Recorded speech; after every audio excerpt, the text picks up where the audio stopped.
ഈ നമസ്കരിച്ചിരുന്ന ഒരാൾ പിന്നെ നമസ്കാരം ഒഴിവാക്കുക എന്ന് പറയുമ്പോൾ അതിലെന്തോ കാര്യമായ ഒരു സംഗതി അയാൾക്ക് സംഭവിച്ചിട്ടുണ്ട്.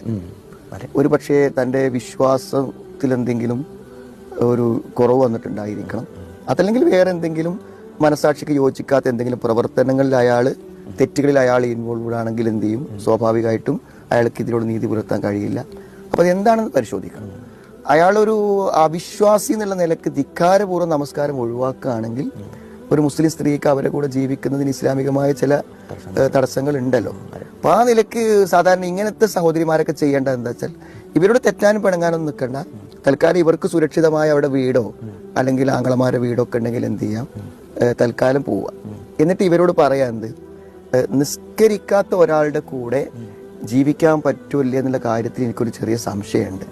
അപ്പൊ അതൊന്നും എനിക്ക് ഒന്ന് ക്ലിയർ ആക്കണം എന്ന് പറയാം. അപ്പൊ അത് ക്ലിയർ ആക്കുന്നതിന്റെ ഭാഗത്തിൽ ഏറ്റവും പ്രധാനമാണ് ഇയാൾ ബോധപൂർവം ഒഴിവാക്കുകയാണോ നമസ്കാരം. അപ്പൊ അത് ദീനിയായിട്ട് ബോധമുള്ള ഒരാളുമായിട്ട് സംസാരിച്ചിട്ട് അയാളെ ആ നമസ്കാരവും കാര്യം ബോധ്യപ്പെടുത്താനും അയാളെ തിരിച്ചു കൊണ്ടുവരാനും പറ്റും ശ്രമിക്കണം.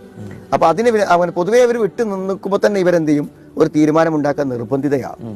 ഇനി ഞാൻ എന്ത് ചെയ്താലും ഇവൾക്ക് പോകാനൊരു സ്ഥലമില്ല, ഇവൾക്ക് വേറെ ആരുമില്ല, അതുകൊണ്ട് ഇവിടെ നിന്നുകൊള്ളും എന്നൊരു വിശ്വാസം ഉണ്ടെങ്കിൽ എന്താണ്, എൻ്റെ ദീനിന്റെ സംരക്ഷണത്തിന് വേണ്ടി ഞാൻ ഏതറ്റം വരെയും പോകും എന്ന് അയാളെ ബോധ്യപ്പെടുത്താൻ നല്ലത് ഞാൻ പോവാണ്, ഞാൻ ഇങ്ങോട്ട് വരില്ല എന്നൊന്നും പറയണ്ട.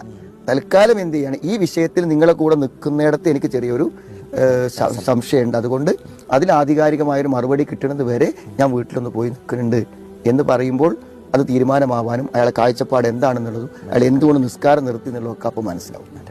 ഇതാണ് അതിൻ്റെ ഒരു പരിഹാരമായി തോന്നുന്നത്.